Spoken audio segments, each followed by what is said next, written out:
You are listening to the Horse Radio Network, part of the Equine Network family. This is episode 744 of the Dressage Radio Show, official podcast of the United States Dressage Federation on the Horse Radio Network, brought to you by Kentucky Performance Products.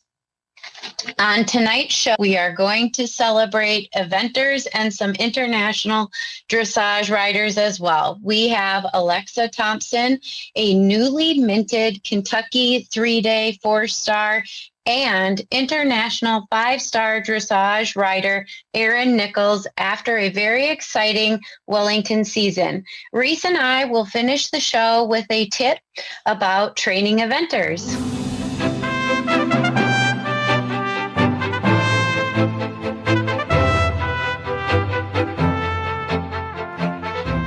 This is Reese Stanfield back in Georgetown, Kentucky.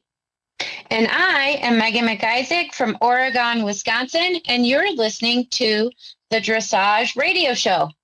Well, hi, Megan. Thanks for coming on and co-hosting with me this week. Woohoo! I can't wait. I know. Well, you and I have been friends. I was thinking about this as we were getting ready. At least 3 decades. That's what I was thinking. I bet you we were like 14, 15, something like that when we met. It was a Conrad Schumacher clinic. Yeah, I know. And it had to be about 30 years. So I called you and I was like, what do you think about this? And you were very excited, and I am thrilled to have you. Thank you. I'm so happy to be here. Well, we had a big week here in Kentucky. Well, actually, this is the week that Kentucky is highlighted for sure, the 2 weeks. So we just had the Land Rover Kentucky 3-day event. And we're right now leading up to Derby here in Kentucky. So it's crazy. First of all, the traffic is terrible. I can't go anywhere. And don't try to buy a rose. Like, good luck if you're trying to buy some roses. Like, you're not going to buy them. What about mint juleps? Oh, girl. Oh, now we're talking. Yeah. So I get the memo about growing mint. And because every Kentucky farm has to have mint. It's just part of it. It's like part of your Kentucky card.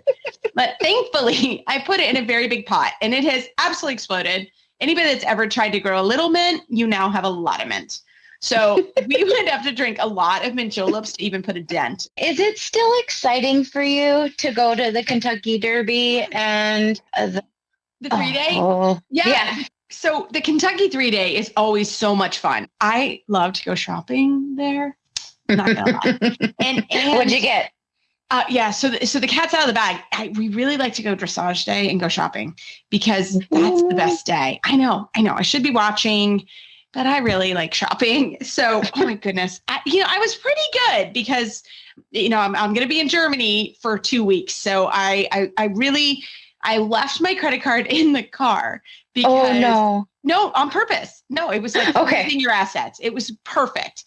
And I really didn't buy anything. I had a little bit of cash, so I bought, I forget, like a little treat, something for my dog. But in general, I was pretty well behaved because I figured if I left my credit card in the car, it was a lot of effort to go get it. So I really want it. So, but I think that's smart. Yeah. I got lots of little giveaways. I got a bunch of treats. Like it was super fun. My mom and sister came, and it was kind of a girls' day. And then on Saturday, they have started tailgating there. And it is no way. Fun. Yes. Oh my gosh, it's so fun. So, on Friday, it was very nice. One of my wonderful students had some extra tickets in the tent. So we sat in there and had, ate and drank, and it was a lot of fun. But I will tell you, the tailgate spots are amazing. So I was not the one that had to go. Our friend got up, Ashley, and I don't even know what time they have to be in. It's like 7 a.m. or something crazy to get all the cars in and settled. So she took one for the team and went super early. I had to do the horses. I had some friends that came down for a little boot camp and also to see the event. So we hung out and then went over for tailgate, and we had the best spot. Like we could see like 3 jumps without moving. Cool. I didn't move. I just stayed right there. And I'm not going to lie, there was lovely refreshments of all types and food. And I was just happy as a little camper. How was the weather? It was beautiful. Oh, good. Oh. Yeah, it rains. It always rains. Oh, and I'm like, that doesn't sound fun. I know. So the forecast is, so we're recording actually on a Wednesday night. And so Derby and Oaks are now coming up, and they're on Friday and Saturday.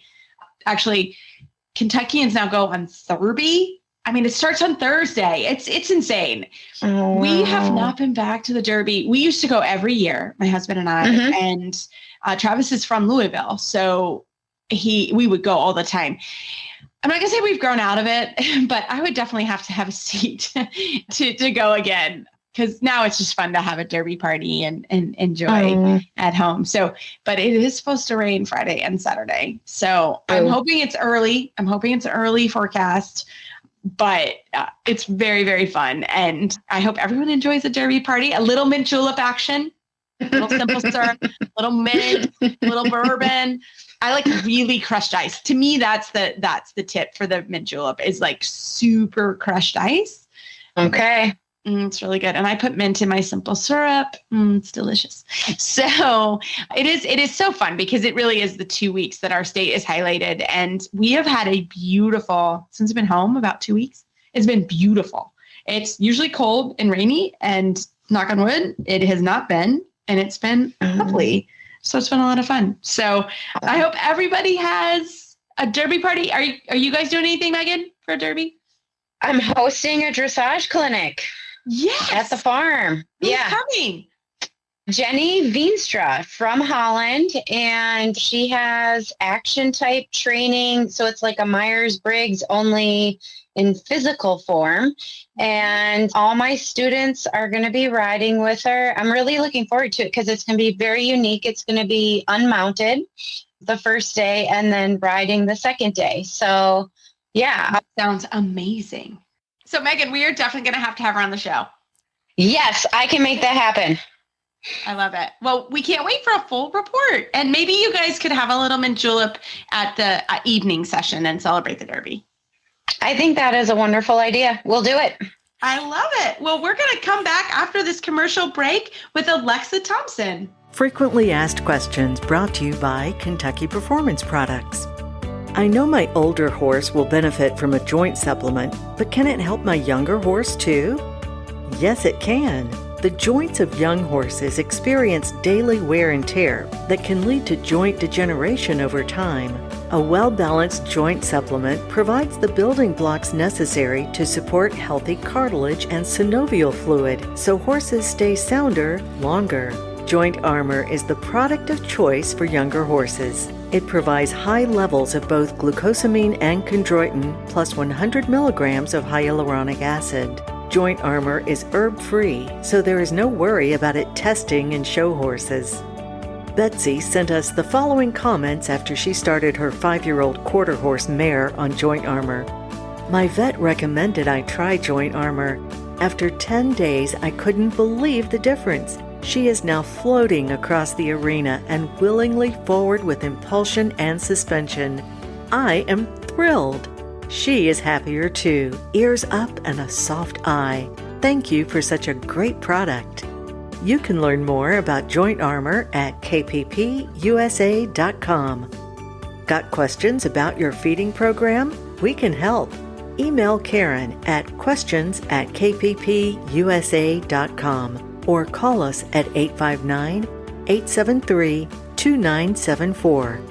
Well, tonight we are so excited to have a newly ridden 4-star Kentucky 3-day rider, Alexa Thompson, on the show. Welcome. Thank you. Hi. I know we don't know how you're upright, because it's Wednesday after the Kentucky 3-day event, and I would still be asleep. This is why I ride dressage. No, I guess we've got a horse show this coming weekend. So it was back in the barn on Monday and on the 3rd Red Bull for the day. So we're ready to rumble. You're ready to go. Well, I have known you for many years, and you are also a pony clubber. Am I correct? I mean, you've done all the things, my friend. That's correct. I just really want to be good. So any chance I have to learn or get better or do any of that, I try to take it. So yeah, we've done dressage A, traditional A, and show jumping A through Pony Club. It's so cool. You're also a nurse. Yep. Yeah. Graduated from You went to nursing school at UK. Yep. And then worked for 3 years doing night shift in the neuro ICU at the University of Kentucky Hospital. See, she is so cool. I love it. And there's so many ands, but you run Clearview Equestrian Center here in Lexington as well. So you have a full barn, tons of students, you do all the things. Try to, yes. Yeah, I hear you. And you should have, everybody heard the crowd when Alexa was going around the cross country. Everyone is going insane. It was so cool. So Alexa, tell us about your horse and a little bit about your experience at the Kentucky 3-Day this year. Yeah, so my horse is called Just to Be Clear. We call him Cardi or Cardi B in the barn. He is a 10-year-old Dutch warm blood gelding that we got as a 5-year-old. He had actually just jumped maybe a log and gone into water, and I traded my preliminary level horse at the time for him. It was maybe a little bit of a gamble, but I think now it feels like it was the right choice for sure. He's a really good boy, tries almost too hard in all of the phases. I would say that the dressage is probably something that we've struggled with the most in the beginning of his career. He's just a really tense guy. And we got a lot of help from Maxime Livio this last year. And he's really helped us work through some of the tension and kind of his balance. And that's really kind of shot us forward in a really positive trajectory. So that's been really neat. Yeah. And you also spent time in France, right? This last summer. Yeah. So we did a clinic with Maxime here in Lexington in April, right before the Kentucky 5-Star, before he competed. And he gave me a lesson and actually got on Cardi in the lesson. And I thought, wow, this guy is a god. And so I begged them to let me come and ride with their team, and sold a horse and made the big jump over there with 3 horses for kind of 4 months last fall. So we went over at the end of July, and then stayed until the 1st of December. It was life-changing. Wow. What was your favorite moment over there? Oh, I don't know about favorite moment. I all of it. But it was really great to just be able to be in a program for an extended period of time. And I've always kind of been a backyard girl, so to speak, and tried to kind of feel things out on my own and take lessons where I could. But being somewhere where there were eyes on me every day, on multiple horses a day, and then being able to also watch somebody of that caliber ride their horses and, train. He's got 3 or 4 horses qualified to go to the Olympics this year. So to be able to watch him school all of the horses was really, really incredible. And what was the hardest moment for you over there? Because, I mean, that's a whole lifestyle change away from your barn. What was the thing that you struggled with the most? Probably I was newly married. I got married in October the year before going there. And so just kind of being away from my husband and, us figuring out how to do that, and more so feeling guilty for being gone, because he's incredible and would never, ever say anything other than like, go get him, girlfriend, which is amazing and awesome. It definitely didn't take away from like the guilt that I felt for not being home and with him and with my clients and that sort of thing. But them being so supportive definitely helped. Yeah. Well, congratulations on your new marriage and, being bold and doing it. Like, that's awesome. What an inspiration. Oh gosh. Thank you. It was, again, I'm so grateful. I brought it up kind of as a joke with him, and he was like, go on. He rides horses too. So he said, like, I wish I could do it. If I wish I could do it, then that means you have to go do it. Like, go take advantage of the opportunity and come back and teach me everything you learn. So, yeah. Really cool. And that's fantastic. I mean, I think that's the supportive nature that you have. And like you said, it took your riding to a whole nother level. And that's hard to jump on a plane like that and change your whole life for that amount of time. Like, that's no joke. And what would be your advice if someone's kind of on the edge of, gosh, I really love, or I want to go train overseas? Like, what would you tell them?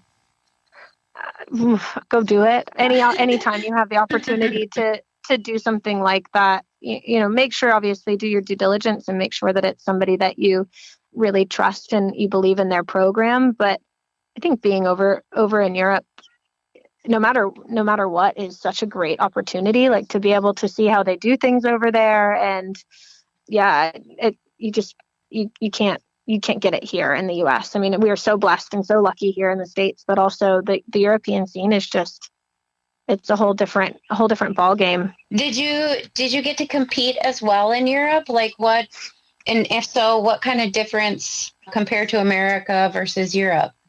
Yeah, so we competed. Max did actually come up with a program for all of the horses before I even got there. We had talked about what plans were, what goals we had. He remembered the horses a bit too, so he had a kind of an idea of who they were. And we ended up competing. We did Arville up in Belgium, and then a few events in France, went up to Poland, and then down to Italy as well. So we got to travel quite a bit. Yeah. And really, I will never, ever complain about driving again after being over there because the lorries go so slow, so slow. And they have like a speed limit that they have to stay, under. So traveling, I think it took the lorry, I would follow in my little Fiat rental car, and I could still leave an hour after the lorry left and like take my time driving and beat them by easily 45 minutes to an hour. So the travel was nuts. They drove like 21 hours to get up to Poland and another 23 hours to go down to Italy. So I'm like, never again can I complain about having to drive. It's true.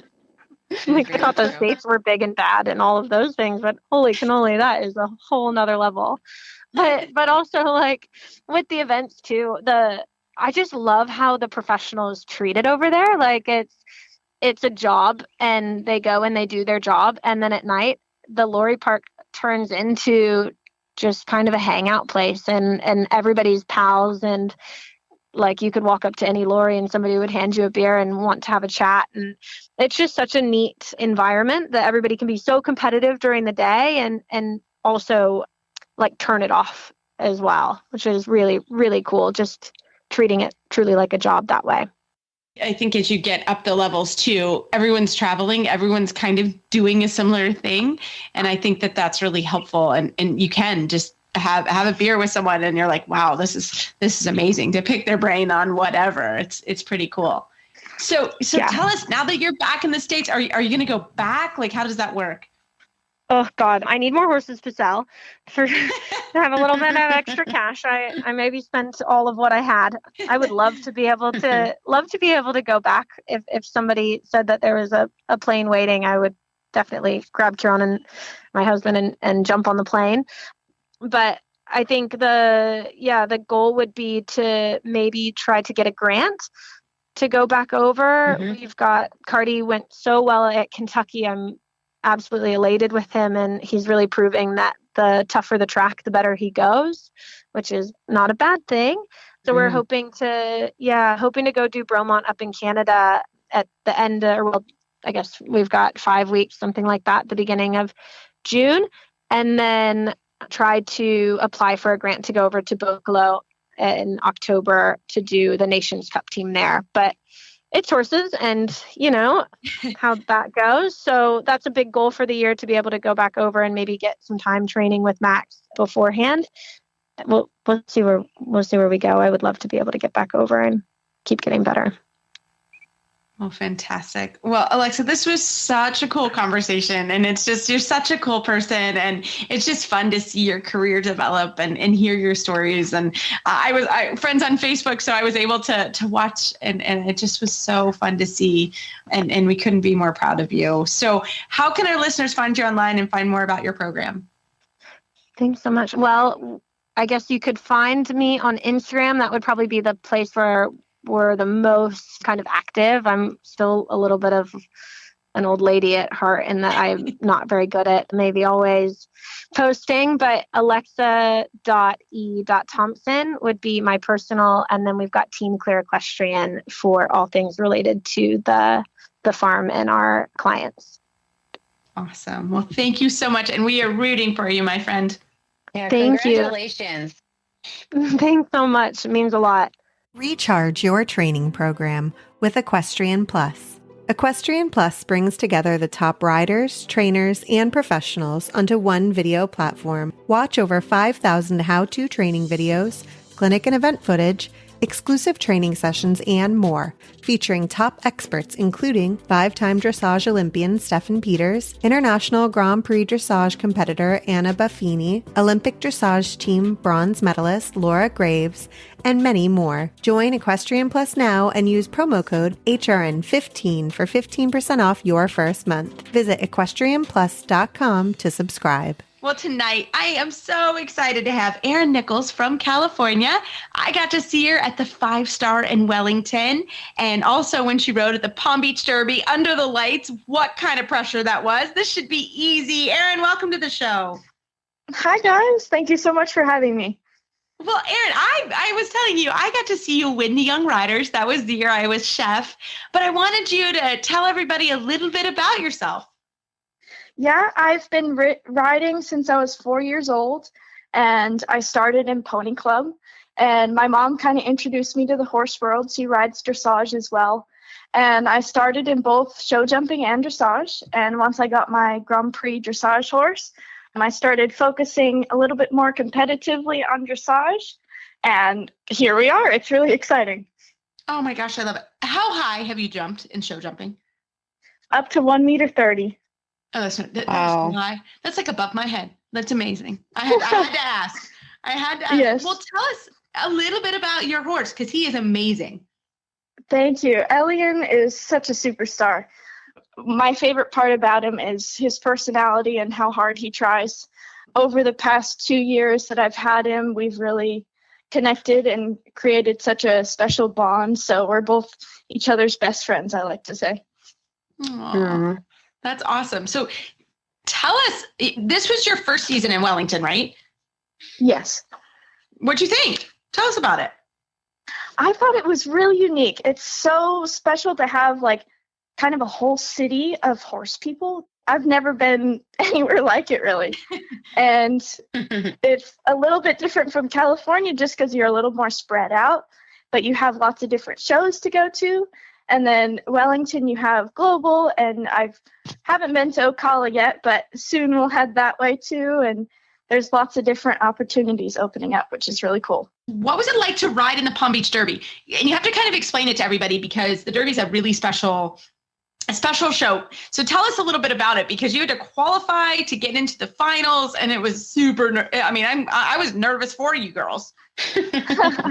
Yes. So you flipped a coin and like basically drew a horse out of a hat, and it was based on, they competed the day before in a pre-St. George class with their own riders.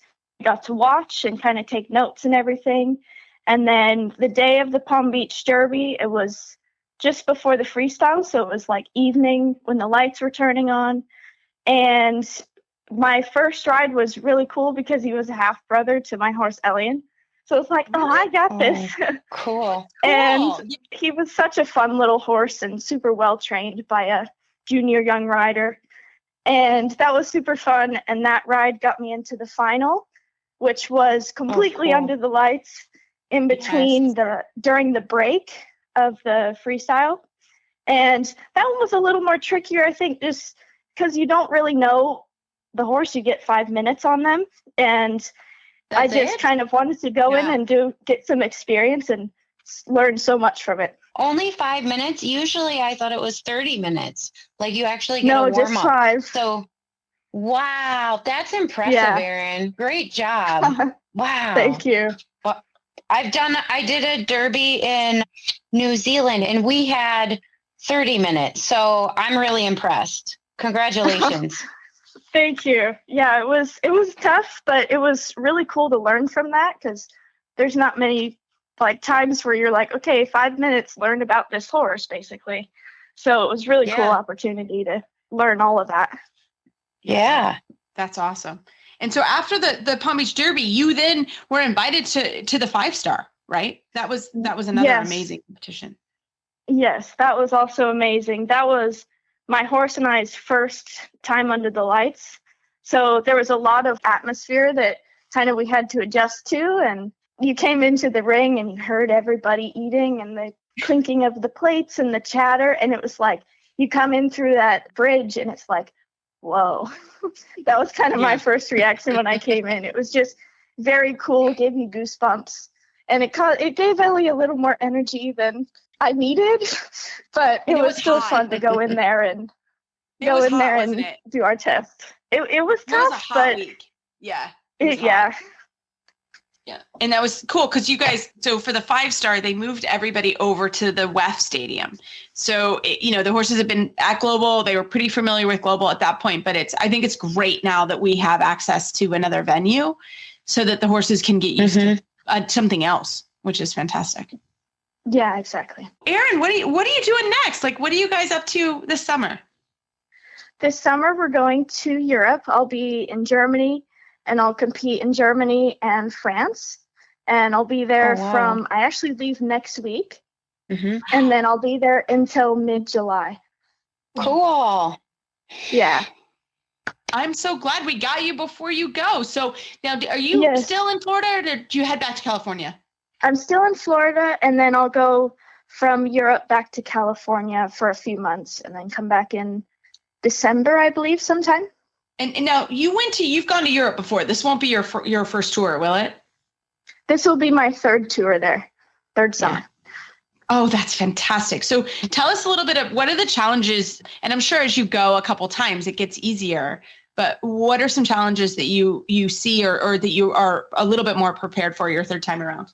I think it's very difficult with the paperwork sometimes with the veterinary and the tracing papers, just so the USDA knows kind of where you are. You have to list the shows and your home base and everything. So it was really overwhelming the first year. And luckily we had George Williams there to help us because it was like, oh boy.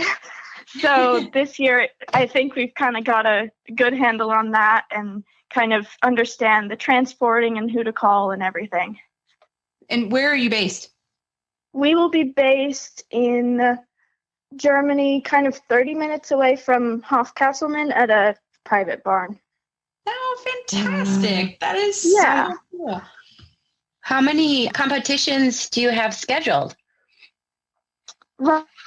Plan 3. I will do one U25 because I'm a part of the U25 team, which is really awesome.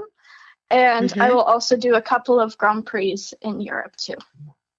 Oh, wow. Oh, I'm excited for you. Yeah, it'll be really cool. You have a new set of fans here for sure. That's awesome. I love it. I love it. Well, Erin, we wish you all the best luck. We are so impressed with you. We're so thankful for your time. And if people want to find you online or follow you, how do they do that? I am on Facebook and Instagram. Instagram is eNichols24, and you'll find a picture of me on a big fiery chestnut. I love it because he kind of reminds me of my new baby, and I just have a new chestnut, and I saw him go at the 5-star, and I'm like, oh, maybe mine will look like him someday. So I'm a fan for sure. Yes, he's awesome. Well, fantastic. Well, I'm gonna follow you, and I can't wait to see and hear about your journey. And you'll have to come back on the show. Absolutely, anytime. Yeah.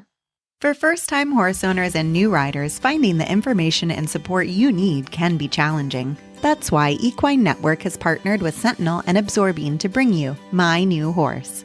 From important horsekeeping information and how-to videos to social media communities, exclusive experiences, and more, My New Horse is your one-stop shop for riders of all levels and disciplines looking for easy-to-understand horse care information and guidance. Start your horse ownership journey today. Visit mynewhorse.com. Well, Megan, you and I get to do a trainer tip tonight. I am thrilled and looking forward to this. And in the spirit of eventers, I asked you, I said, how many eventers do you coach? And you were saying that that's not really in your book of business, but I coach a lot of eventers. So you're going to quiz me a little bit about what that's all about. What do you think? Yeah. What is the main difference between dressage riders and eventers? Like, just right off the bat. Well, I think first of all, I love eventers. I being here in Lexington, I just started when I was in college. I mean, we're all hungry in college. And I had some eventers just ask me if I would come in and coach them. And I said, sure, absolutely. And, obviously here in Lexington, we have a lot of thoroughbreds as well. So I didn't know much at that time when I was late teens, early 20s. But over the years, you learn. I would say, first of all, I don't train my eventers any differently than I train my technical dressage riders. I love it. Yeah, I don't. People are like, oh, there's eventing dressage. No, to me, it's all dressage. It is important to know what level you're coaching, because coaching the horses that are sort of, I would say, preliminary or higher. So you have preliminary, intermediate, and advanced. And then they have the stars like we do, 1 star, 2 star, 3 star, 4 star, 5 star. You have to kind of know what level you're coaching versus a starter horse or a beginner novice horse, a novice test. So what I say to coaches is, if you're going to start coaching eventing, you need to look at the tests and understand what is required at each level. What is the highest level they compete, like comparative to dressage? Is it 3rd level? Is it 2nd level? It's 3rd level. So the advanced test, the test they did at Rolex, I did it. You did it. Defender. That was 3rd level. They have a single flying change and they have half pass. So, really, just like technical dressage, and I would say this, no one get mad, but real dressage starts with collection at 2nd level. Yep. And so that would be the same for the eventers. I would say the preliminary test is pretty close to our 1st level test 3, and the intermediate would be 2nd level. And then depending on which star level, it would depend. But basically, preliminary and higher, I think, is essentially 2nd level.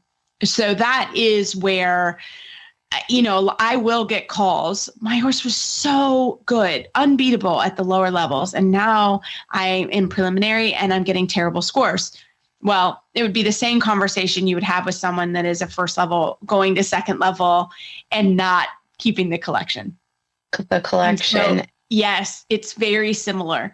So I really tell riders as they're coming out of preliminary that they really need to work on collection.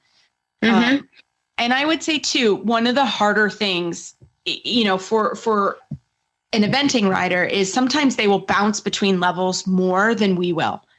So, very rarely will we compete at 3rd level and then go to 1st level and then maybe do a 2nd level test, with the same horse. With the same horse, because a lot of times, they're prepping or they need the horse to get the horse out before they go run an event. So an advanced horse may do a prelim or an intermediate. So they're going to bounce to a level lower, which is tough. Like if you're playing changes, yes. And then you're going back and doing counter canter, that is tricky.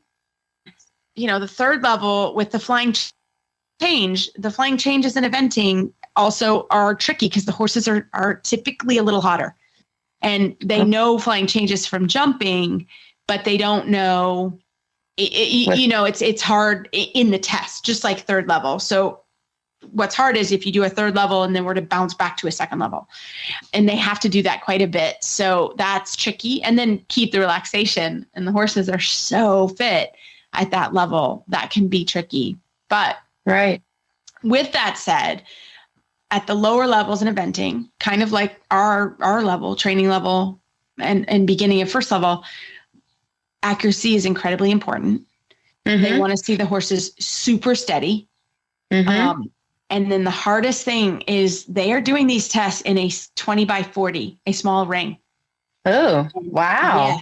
Yes. So they will be in a 20 by 40 meter ring through preliminary. There are some other, there is a preliminary test that goes in a big ring, but it doesn't happen very often. So that is hard. And one of my tips I tell my event riders is they need to practice in that 20 by 40 meter space because they ride in huge spaces. They're out doing trot sets, and then you bring those horses in a 20 by 40 meter arena and want them to behave. And that's hard. That it would be hard for dressage horses too, because we are in a 20 by 60 typically. So that's why do they do that? Is that because they're so athletic, so thinking forward, it helps them with the mind? Or that's just very different. It's very different. I think nobody get mad at me for this statement, but I think it's because they have more riders and the tests go quicker. The tests are like 3.5 minutes or something versus, a training level test is like 6. Right. So I think it's that they're trying to run more horses through. So that's a little bit tricky. Yeah. Yep. Gotcha. Yep. That's a little bit tricky. Another just real quick is a lot of times the transitions come very quickly, starting at around the training level eventing. So not dressage, but the training level, which is usually right around a first level test. Mm-hmm. They will have to, like, for example, there's one test that they come down from a canter and they trot, and then they do a stretchy circle, and then they pick the horses back up and ride an lengthening. It's the horses have to be really on the aids and adjustable. And adjustable, which of course that's what needs to happen when they're out jumping. So that is one of the things that is different. And those tests also have a lot more extension on a circle. At the lower levels, they do a canter extension almost always on a circle, which we never do. I don't think we have a test where we do that. We don't. I love it because that's what I do in training. Mm-hmm. I think it'd be great to add that to our tests. Yep. So those are in a lot of the event tests. So it's a little bit different. And again, accuracy is so important. And typically there's an A and a B test to each level. So there's 2 tests, and it depends on the event, which test they're running. So we always, I'm a big fan of riding the test. I know the horses do start to sometimes anticipate, but then you can add a halt in or a circle, or you can make it a working run through. But I think they really have to know these tests because, again, the transitions come so quickly. So, Can they have a reader like we do? No, they cannot. No reader. I know. And it's tough. One of my riders, she rides 3 to 4 horses an event. So I don't know how she does it. It's amazing. And another reason why we do a lot of practice of the test as well. So. And it's the same with jump course, correct? Like they walk through it in the morning. So they have to have their dressage test memorized, and then they have to have the course memorized. And it's not like we have patterns that are set for 4 years. They don't have that with the jump course, correct? No, their tests are changed also on a 4-year cycle. I'm almost 100%. Don't quote me on that, but they also, their tests will change kind of in a similar cycle than ours do. So they do get used to them, but that's true. And then, a lot of times they're jumping off and going to do another discipline. It's such a cool sport. And I am so in awe of all my riders that event because they also have to know 3 sets of rules, typically have 3 sets of tack. It's incredible. Oh, so wow. I never thought of that. Mm-hmm. Huh. Yeah. And the other thing, especially as you get up in levels, right? The horses have so many activities they have to do. Like, for example, they may have to gallop or they have to do their trot sets. And so when you're competing at the international level, you maybe get 2 days to work on your dressage. And that was my next question. Yeah. That's really tough. Yeah. So, it's one of those things that, it's just a cool sport. And I'm so thrilled that I get to coach. I was able to coach. I have coached at Kentucky 3-day a couple times with my horses, and I coached at the World Equestrian Games. So it's been a fun journey, and I'm really glad that I get to coach eventers. They're awesome. They're so helpful. All the eventers are just so helpful for all their, if somebody needs something, they're a great group. So I enjoy being able to do it. And they have good parties too, correct? Yes. They work hard and they play hard. Yeah, and they play hard. Yes. I typically I don't go to the events. I'll go to the big events, but again, our job as coaches is to get everyone sort of self-sufficient and ready to go to the show on their own. So that's what we try to do. So, but I same thing. I get the video and I get their tests and we review it and then on to the next event. So it's pretty cool. How cool. Thank you. Yeah, it's awesome. So no, thanks for the questions. That was fun. Well, that was such a fun show, Megan. Thanks for coming on tonight. Thank you so much for having me. A totally unique experience. Yes, you never know. You never know when your friends will call upon you to do something like this. Thanks for answering the call. And Megan, we talked a little bit about it, but I just wanted to remind everybody that we have a book club book going on, The Horse and Positive Tension by Stefan Stamer. Really excited about this book. It is fun. Megan, we're gonna have to get you a copy. And it's fun because it takes you got to read it. I have to read like a chapter and then digest it a little bit. But I really, really enjoyed this book. So I hope everyone's reading it. Remember, you can get it at horseandriderbooks.com. And we thank Trafalgar Square always for supplying the books for us and being part of our team. We love that. And as always, you can find our show notes and links to today's guests on our page at horseradionetwork.com. Search Dressage Radio Show. Like us on Facebook, just search Dressage Radio Show. My website is maplecrestfarmky.com, and my email is reese@horseradionetwork.com. And my website is lindenhof.com, or you can check us out on Facebook at Lindenhof Equine Sports Centrum. We'd like to thank our friends and show sponsors, Kentucky Performance Products. If you'd like to support our show and the Horse Radio Network, you can do that through the auditor program found at thehorseradionetwork.com. Everybody, we hope you enjoyed the show tonight, and we can't wait to talk to you again.